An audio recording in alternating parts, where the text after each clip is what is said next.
Assalamualaikum warahmatullahi wabarakatuh. Perkenalkan, nama saya Alifia Nurkhalisma, seorang mahasiswa dari Universitas Islam Al-Ihya Kuningan, Prodi Ilmu Gizi semester 2. Pada video kali ini saya akan mereview materi 3 pertemuan, yakni pertemuan 5 tentang teori perubahan ketertinggalan dalam masyarakat dan kaitannya dengan masalah gizi, dan pertemuan 6 tentang stratifikasi sosial. Lalu ada pertemuan 7 yakni peranata sosial di mata kuliah Sosiologi Antropologi Kesehatan dengan dosen pengampu Ibu Esi Zulfiani, SPSI FHKS. Sebelum saya mereview materi, saya mempunyai sebuah quotes. Orang bijak mengatakan bahwa jangan cemas jika badai datang, karena di sana sudah ada pelangi yang menunggu. Baik, langsung saja ke materi kelima, yaitu teori perubahan ketertinggalan dalam masyarakat dan kaitannya dengan masalah gizi. Culture lag adalah perbedaan antara tarif kemajuan dari berbagai bagian dalam kebudayaan dari suatu masyarakat. Istilah ketertinggalan budaya merujuk pada kebudayaan simbolis yang tertinggal di belakang perubahan teknologi. Saat ini di dalam era globalisasi di mana terjadi perubahan gaya hidup dan pola makan, Indonesia menghadapi permasalahan gizi ganda. Di satu pihak, masalah gizi kurang yang pada umumnya disebabkan oleh kemiskinan, kurangnya persediaan pangan, kurang baiknya kualitas lingkungan, dan kurangnya pengetahuan masyarakat tentang gizi. Selain itu, masalah gizi lebih yang disebabkan oleh kemajuan ekonomi dalam lapisan masyarakat tertentu, disertai dengan kurangnya pengetahuan tentang gizi.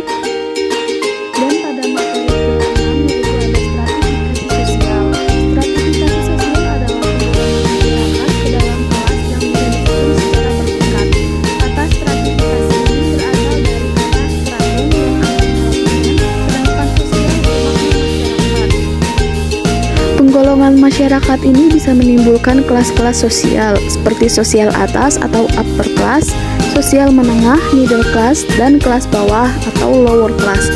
Penggolongan kelas ini disebabkan karena tidak seimbangnya pembagian hak, kewajiban, dan tanggung jawab nilai sosial pada masyarakat.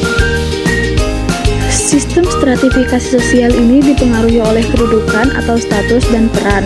Contohnya, kepala sekolah dan manajer yang memiliki kedudukan lebih tinggi dalam suatu kelompok. Kedudukan dan peran akan berpengaruh pada hak dan kewajiban. Contohnya, manajer harus mengoordinasikan kerja para karyawan supaya tingkat produksi perusahaan bisa tercapai. Berdasarkan fungsinya, stratifikasi sosial dibagi menjadi 3 bagian, yaitu yang pertama ada distribusi hak istimewa yang objektif. Distribusi hak istimewa ini berupa penghasilan, wewenang, dan tingkat kekayaan. Lalu yang kedua ada simbol status dan kedudukan.